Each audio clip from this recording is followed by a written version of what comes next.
Have you ever walked into a room and felt invisible, as if people hear you, but don't really listen? They smile at you, but don't respect you. Here's the hard truth. It's not always them. Sometimes, it's you. Today, I'm going to break down the everyday habits that silently destroy your respect and how to break them before they break you. But before we dive in, if you're into deep, thought-provoking insights on stoicism, self-mastery, and navigating life with clarity and courage, you'll love my free Sunday newsletter. Every week, I share powerful lessons, controversial truths, and practical strategies to help you level up. No fluff, no sugarcoating. The link is below. Sign up and get the kind of wisdom your algorithm doesn't want you to see. And hey, if you're a brand wanting to reach a bold, engaged audience hungry for personal growth, hit my email in the description. Let's build something that truly matters. Now, let's get into these habits. Some of you might feel attacked, but it's all love. Growth starts with truth. 1. Apologizing for everything. Let's call it what it is. Some of us are addicted to apologizing, like it's a survival mechanism. And maybe at one point it was. But if you're still walking around apologizing for things you didn't do, for taking up space, for existing slightly louder than a whisper, you are sabotaging how the world sees you. You bump into a table. Sorry. Someone cuts in front of you in line. Sorry. You speak up in a meeting when no one else has the guts to raise their hand. Sorry. I just wanted to say. That word becomes your mask, your armor. But here's the twist. It makes you look weak, not humble, not polite, just small, disposable. Like your voice is an inconvenience that needs to be padded with guilt. People won't respect someone who always sounds like they're pleading for permission to exist. Let's dig deeper. Apologizing is often a learned habit, forged in childhood or toxic environments. Maybe you grew up in a household where staying quiet kept the peace. Maybe your teachers, your friends, your job, or society made it clear that confidence from you was too much, so you played it safe. You learned to stay likable by being invisible. And on the surface, it works. You make fewer waves. People say, "You're so nice." But let me ask you something real. When was the last time you saw someone truly respected? Someone they walked all over? Respect doesn't come from being liked. It comes from being sure of yourself. It comes from knowing that what you bring to the table has value, even if no one claps for it right away. Let me share something personal. Back in my agency days, I'd walk into every brainstorming session with gold in my head and garbage in my mouth. Not because my ideas were bad, but because I wrapped them in disclaimers.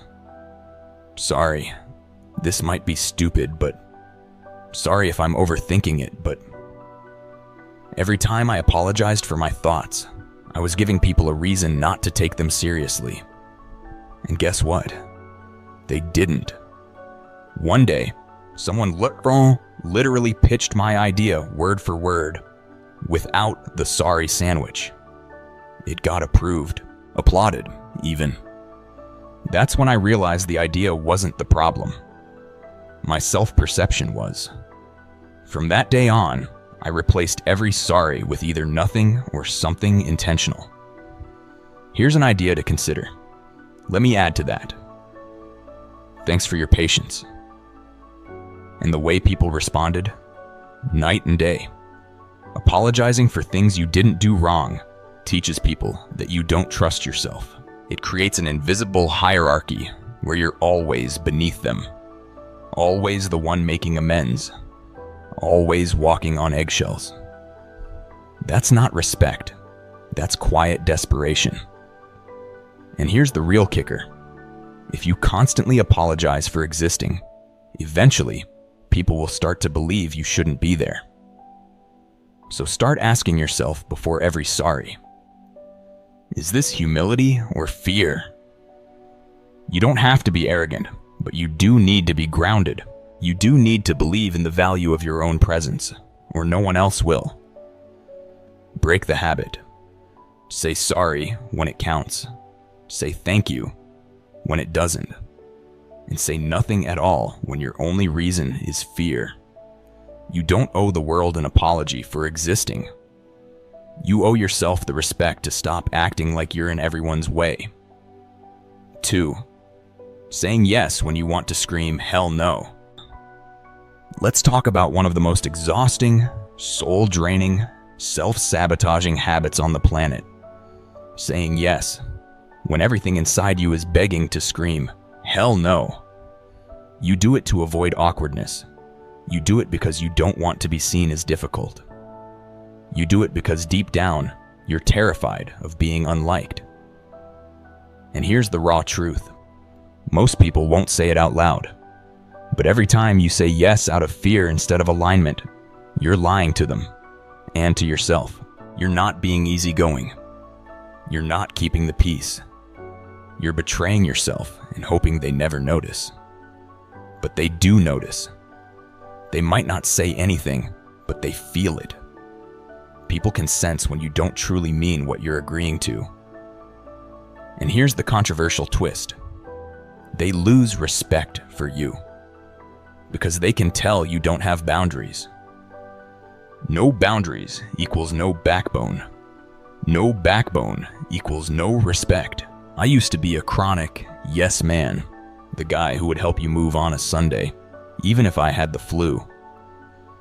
The one who would stay late to help the team, even when the team had no clue what they were doing. I even said yes to jobs I didn't want, relationships I knew weren't right, and plans that made me feel dead inside, just because I didn't want to disappoint anyone. But here's the thing about people pleasing. It's never about pleasing them. It's about managing your own anxiety, the fear of being rejected, judged, abandoned. It's emotional manipulation with a friendly face. I remember once saying yes to a friend who asked me to help film her wedding for free with my own gear for 10 hours. I didn't want to. I wasn't free. I was burned out and broke. But I said yes, with a tight smile and a tight chest. And after all that, guess what? She barely said thank you. Did I earn more of her respect? No. Did I resent the hell out of her afterward? You bet. But the real person I was mad at was myself, because deep down, I knew I hadn't honored my own limits. I chose fake peace over real boundaries. I said yes to avoid conflict and created inner conflict in the process. When you say yes to everyone else, you're saying no to yourself. And eventually, people stop asking if you're okay with it, because your silence trained them to assume you are. People respect clarity. People respect boundaries. People respect the person who says, hey, I'd love to help, but I'm not available for that right now. You know what? People don't respect someone who says yes to everything, then shows up halfway, resentful, tired, and emotionally checked out. That's not heroic. That's self-abandonment. If your yes doesn't come from a place of truth, then your word means nothing. You become noise. You become a puppet in other people's stories instead of the author of your own. And long term, that makes you bitter. Not respected, not loved, just used and mad about it. You don't need to say yes to earn love. You don't need to overextend yourself to keep people in your life. The right people will respect your no just as much as your yes. So start practicing it. Not with an apology, not with 18 disclaimers. Just a simple, clear, no, I can't. Or better yet, that doesn't work for me. At first it'll feel awkward. You'll feel guilty. You'll think people hate you. Let them, because what you're building is worth more than temporary approval. You're building integrity. You're building self-respect. And you're training the world to stop taking you for granted. So the next time you want to scream, "Hell no," do it quietly, respectfully, clearly, but firmly, and watch your peace and your power return home. 3. Avoiding conflict at all costs. Let's rip the Band-Aid off. If you avoid conflict at all costs, you are not being mature, peaceful, or the bigger person. You are being dishonest. You are being afraid, and most of all, you are being disrespected. Yeah, I said it. You think you're saving the relationship. You think you're being the adult in the room. But here's the truth no one told you. Avoiding conflict doesn't protect relationships. It kills them slowly and silently, because unspoken tension doesn't go away. It ferments into resentment. Let me ask you something blunt. How many fake smiles, passive-aggressive replies, or sleepless nights have you swallowed just because you didn't want to start something? But here's the kicker. The conflict already started. You just chose to pretend it didn't. I used to be that guy. The "let's not make it a big deal" guy. The "it's fine, I'll just let it go" guy. Even when someone crossed a line, even when I was deeply uncomfortable or disrespected, I'd let it slide, smile, nod, make peace. I convinced myself I was being stoic. But let's be real, that wasn't stoicism. That was fear dressed in emotional detachment. One time, a close friend started making little jabs in front of others. It began as sarcasm, but then it got personal. I felt it sting, but I laughed it off, played it cool for months, until one night, it finally boiled over. I snapped. Years of silence exploded. And you know what he said? "Why didn't you ever say anything? I thought you were cool with it." That one line stuck with me. By avoiding conflict, I trained people to believe that disrespect was okay. Most conflict avoiders aren't keeping the peace. They're just delaying the explosion. They're building pressure behind the dam, hoping the cracks fix themselves. But they never do. And when it finally bursts, it's uglier, louder, and far more damaging than if you had just spoken up when the issue was small. Avoiding conflict is comfortable for about 5 minutes, but long-term, it's a self-inflicted, slow death. It kills your confidence because you start to believe that your needs don't matter. It kills your communication skills because you're never practicing real honesty. And worst of all, it kills your credibility because people don't trust those who hide behind niceties. When real conversations are needed, let's get something straight. Conflict is not cruelty. Disagreement is not disrespect. Saying, "This bothered me," is not toxic behavior. In fact, the people who are willing to walk into discomfort to protect the relationship, those are the ones who are actually strong. Anyone can stay silent. Anyone can bury it. But it takes courage to say, "Hey, I care enough about this connection to be honest, even if it's awkward. I respect you enough to not pretend everything's fine when it's not."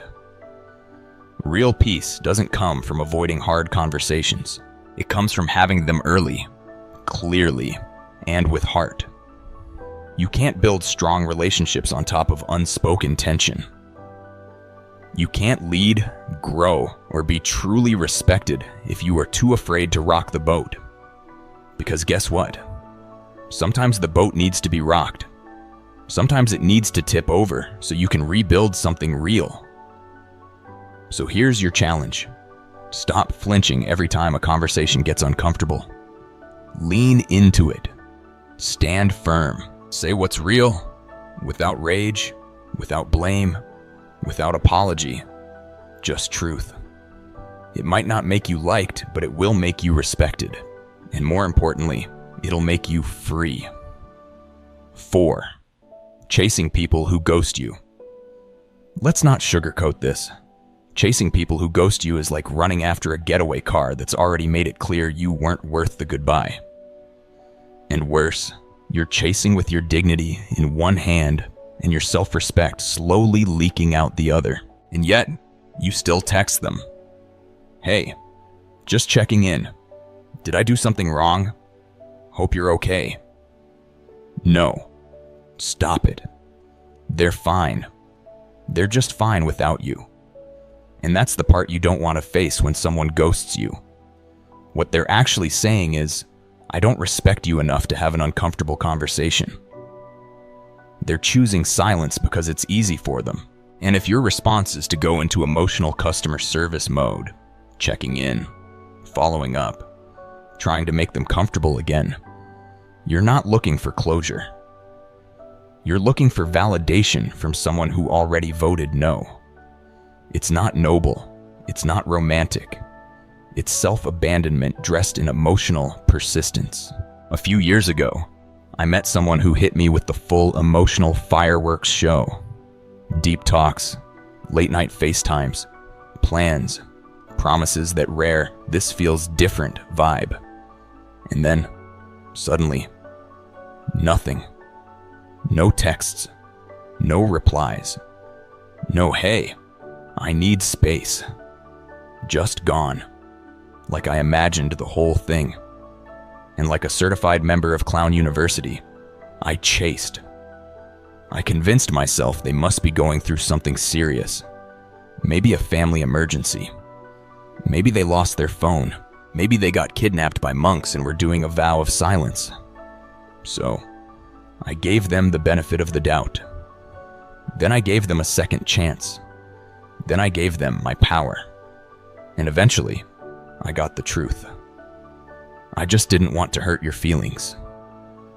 Translation: I didn't care enough to be honest. So I disappeared and let you spiral on your own time. That was the day I realized I wasn't chasing them. I was chasing a version of me that felt chosen, valued, worthy. And that version didn't live in their silence. Let's be real. Ghosting hurts because it pokes the wound where we still tie our worth to being wanted. And when someone walks away without explanation, it triggers every childhood moment, every abandonment, every time we were told verbally or otherwise that we weren't enough. So we chase, not because they're amazing, but because their silence activates our fear that we are forgettable. But let me say something you need to tattoo on your soul. If someone leaves without a word, let that be the last word. Because your value was never up for debate, and anyone who makes you question it by vanishing isn't deep. They're emotionally lazy.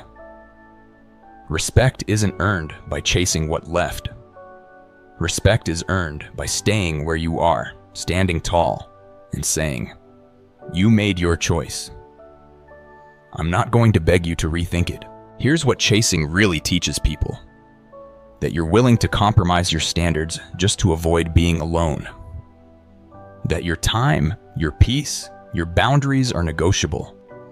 That even after they mistreat you, you'll come back looking for scraps. That's not love. That's emotional submission. And if you want to be respected, you can't keep showing up where your absence wasn't even questioned. So next time someone ghosts you, don't text, don't check in, don't post a mysterious story you hope they'll see. Grieve it, learn from it, and close the door yourself. Not for revenge, not to win, but because your peace doesn't belong in anyone else's hands, especially not the ones that let you go without a word. 5. Having no backbone in group settings. Let's be blunt. If you're constantly folding in group settings, smiling and nodding while swallowing your actual opinions, you are not being chill. You are being forgettable. You think you're being low maintenance. You think people like you because you don't make waves. But here's the twist. People don't respect puddles. They respect currents. If you can't assert yourself in a group, can't speak up, push back, or disagree without deflating, then people stop taking you seriously. You become background noise with a pulse. I used to be that guy. The I'm good with whatever guy. The yeah man that works guy. The human doormat at every friend group dinner, work meeting, or brainstorming session. Want to go to that terrible, overpriced restaurant? Sure. Want to turn the group project into a circus? Fine. Want to talk over me every time I have a point? No worries. I'll just sit here and nod. And guess what? I thought I was being easy, but what I really was invisible. I remember sitting in a team meeting, having the perfect idea for a pitch, but I didn't want to interrupt. Didn't want to sound too opinionated, so I stayed quiet. Then someone else said a worse version of my idea out loud, and the room loved it. Applause, praise, instant approval. I sat there thinking, that could have been me, but I was too busy being chill. And that's when I realized, being agreeable isn't always virtuous. Sometimes, it's just fear in a polite costume. If you don't speak your mind in groups, if you let stronger personalities constantly steer the ship while you just hold your breath and smile, you are not part of the crew. You are the luggage. Harsh, maybe, but real people respect what challenges them. They remember who made them think differently, not who agreed with every bad idea. If your whole identity in a group is based on being the nice one, the easy one, the quiet one, then you've built your entire reputation on absence. And here's the worst part. Eventually, when you do try to assert yourself, no one takes it seriously. Why? Because you trained them to believe that you don't have a voice. There's a difference between being flexible and being spineless. Real confidence isn't loud. It's present. It's the kind of presence that says, I don't need to dominate the room, but I won't disappear into it either. And here's what they don't teach you. You don't have to be the loudest to be respected. You just have to be honest and unshakable when it counts. People admire those who hold their ground, especially in rooms full of ego and noise. So when you speak up clearly, calmly, confidently, you shift the room, even if your voice shakes. And if someone disagrees, good. Now we're having a real conversation. Because disagreement isn't disrespect. Silence isn't strength. And being agreeable isn't the same thing as being liked. It's often just being tolerated. So next time you're in a group and someone says, "Where should we go?" Or, "What do you think?" Say what you actually think, not what you think they want to hear. Your voice matters, but only if you actually use it. And if that offends someone, so be it. That's how people learn your boundaries. That's how respect is born. Not from keeping the peace, but from showing up fully. 6. Never celebrating other people's wins. Let's be honest, you are not just staying low-key. When your friend wins and you say nothing, you are not being cool. When someone you know levels up and your reaction is radio silence, you are being weird, jealous, and small. And here's the worst part. You think no one notices, but they do.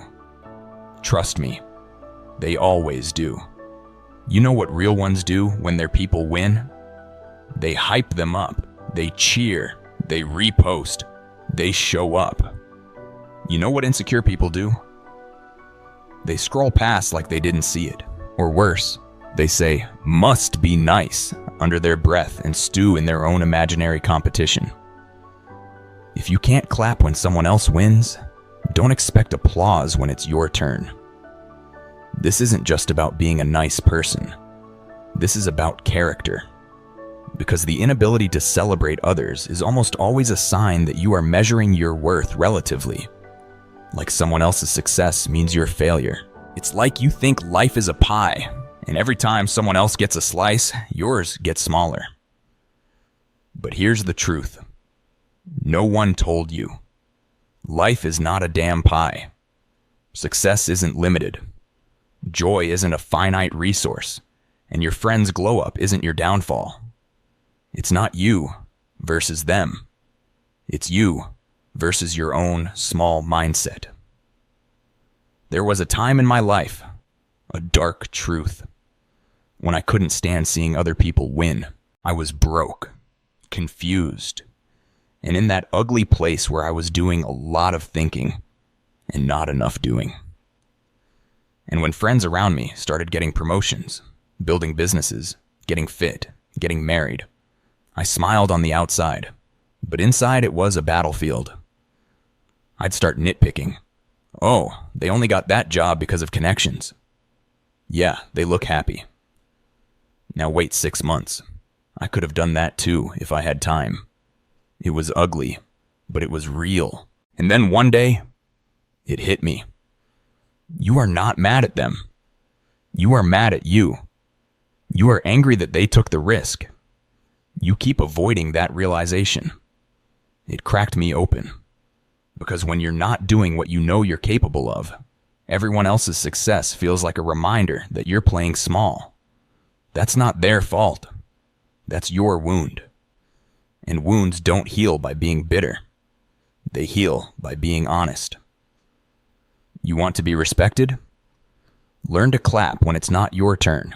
Not fake clapping, not must be nice clapping. Genuine, soul level. I'm proud of you, even if I'm not there yet. Clapping.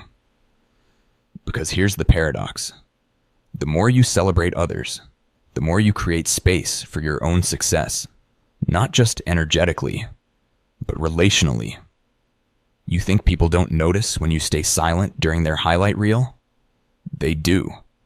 And when your turn comes, they'll remember how you made them feel when it was theirs. It's a two-way street. If you want support, give it. If you want community, build it.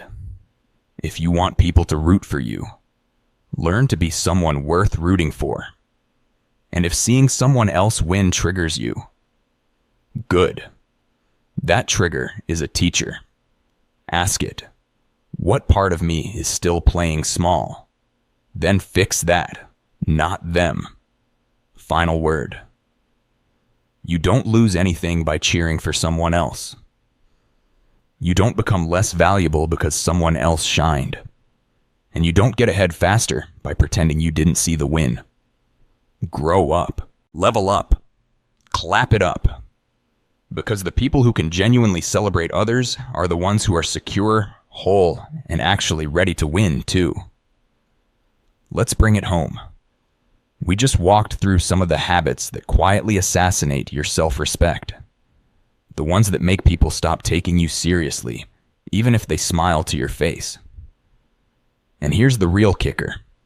Most of them are completely under your control. No, it's not always fun to face. Yes, some of this probably stung.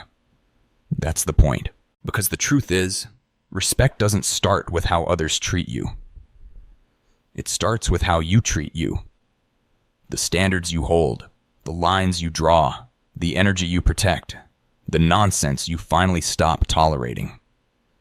If you're constantly shrinking, apologizing, biting your tongue, chasing people who left, avoiding conflict, staying silent in rooms you were born to speak in, don't be surprised when people treat you like you're optional. But you're not. You were never meant to be the background character in your own life. So maybe today's the day you stop asking, why don't people respect me? And start asking, where have I been disrespecting myself? Let that question echo. Let it bother you. Let it wake you up. Because this world isn't short on opinions. It's short on self-aware, self-respecting people who know how to stand in their truth without apology. You want respect? Be bold. Be clear. Be honest. Be someone who can celebrate others.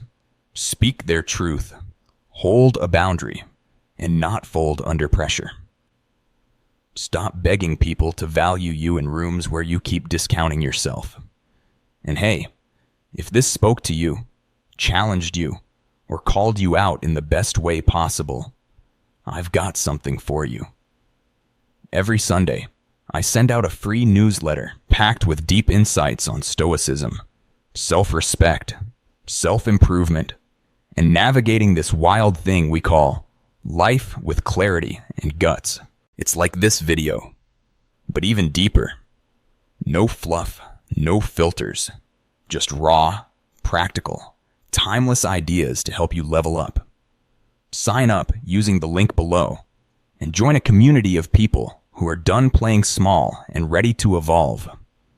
And if you're a brand looking to collaborate and reach a sharp, growth-minded audience, hit my email in the description. Let's create something real. Until next time, stop shrinking. Stop chasing. Start becoming. Respect doesn't happen by accident. It happens when you decide you are no longer available for anything less. Peace.